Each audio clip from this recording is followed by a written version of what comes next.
روزے کے بارے میں جو سوال بہت زیادہ پوچھے جاتے ہیں، الٹی آ گئی ہے، ابکائی آ گئی ہے، اس سے روزہ تو نہیں ٹوٹا، انجیکشن لگانا ہے، چوٹ لگ گئی ہے، خون نکل گیا ہے، خون لگانا ہے، انہیلر لینا ہے۔ الٹی آنے سے روزہ نہیں ٹوٹتا۔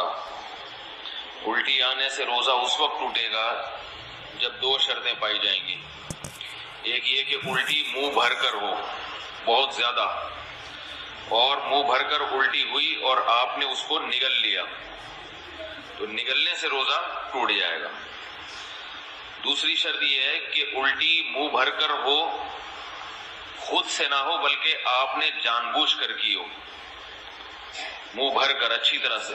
منہ بھرنے کا مطلب یہ ہوتا ہے کہ اتنی زیادہ ہو کہ آپ اگر روکنا چاہیں تو وہ روک نہ سکے، اس کو منہ بھر کے کہتے ہیں۔ ورنہ اب منہ ہر ایک کا جو ہے کیونکہ وہمی لوگ جو ہے نا، پھر وہ وہمی لوگ جو ہے نا وہ تنگ کرتے ہیں۔ وہمی کہتے ہیں اب مجھے پتہ ہی نہیں چل رہا کہ میرا منہ بھر کے ہوا ہے یا منہ تھوڑا ہوا ہے۔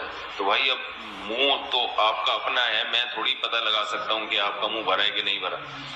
تو اس کا ایک فقہا نے ضابطہ بیان کیا ہے کہ اتنا کہ منہ میں روکنا اس کو ممکن نہ ہو۔ تو چھوٹی موٹی ابکائیاں آتی ہیں، چھوٹی موٹی الٹیاں آتی ہیں، یہ اگر نگل بھی لیں تو بھی روزہ نہیں ٹوٹتا۔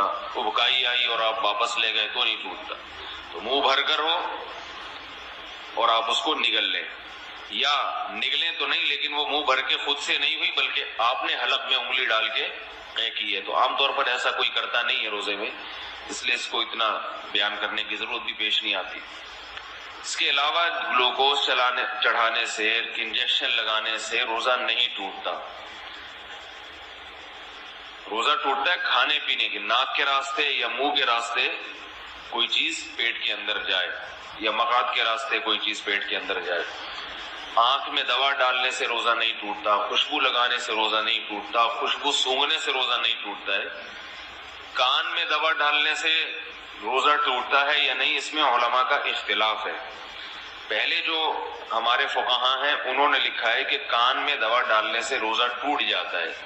اس کی وجہ یہ ہے کہ ان کا یہ خیال تھا کہ کان جو ہے نا یہ دماغ تک اس کا کوئی لنک ہے، ہم جب کوئی چیز کان میں ڈالتے ہیں تو دماغ میں پہنچتی ہے وہ، لیکن بعد میں جو ڈاکٹروں کی تحقیق ہے وہ یہ ہے کہ کان میں کچھ بھی ڈال دیں وہ دماغ تک نہیں پہنچتی، نہ پیٹ میں جائے گی وہ، نہ دماغ میں جائے گی۔ تو اس تحقیق کی وجہ سے علماء کی رائے بھی تبدیل ہوئی۔ تو ابھی ہمارے اکابر کا جو فتویٰ ہے، یعنی سارے ہی ہمارے اکابر ہیں جو اس پہ خلاف ہیں، وہ بھی ہمارے ہی ہیں، لیکن مطلب یہ کہ جو میرے اساتذہ ہیں ان کا جو فتویٰ ہے اس بارے میں وہ یہ ہے کہ روزہ نہیں ٹوٹتا کان میں دوا ڈالنے سے۔ البتہ ہمارے ہی اکابر میں بعض اس کے قائل ہیں کہ ٹوٹ جاتا ہے، تو احتیاط یہ کہ نہ دوا ڈالی جائے، اور اگر کسی نے دوا ڈال دی ہے تو بھی کچھ نہیں ہوتا، انشاءاللہ روزہ نہیں ٹوٹے گا۔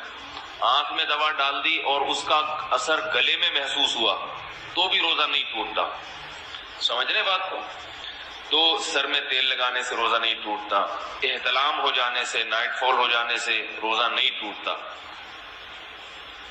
زوجہ کے قریب کوئی شادی شدہ آدمی گیا اور ڈسچارج ہو گیا تو روزہ ٹوٹے گا، ڈسچارج نہیں ہوا تو اس سے بھی روزہ نہیں ٹوٹتا۔ اور یاد رکھیں اگر اس نے ہم بستری کر لی تو پھر جو ہے روزہ بھی ٹوٹے گا اور 60 روزوں کا کفارہ بھی ہے اس کے اوپر۔ زوجہ سے ہم بستری بالکل حلال نہیں ہے روزے کی حالت میں، اور ویسے جان بوجھ کر روزے میں کھا لیا تو بھی روزہ ٹوٹے گا بھی، اور 60 روزوں کا کفارہ بھی ادا کرنا پڑے گا اس کو۔ تو رمضان میں کھانے کی اجازت نہیں ہے روزے کی حالت میں، روزہ ہی کیسا جس میں کھانے کی اجازت ہو، تو سزا بھی ملے گی، صرف روزہ نہیں ٹوٹے گا اس میں۔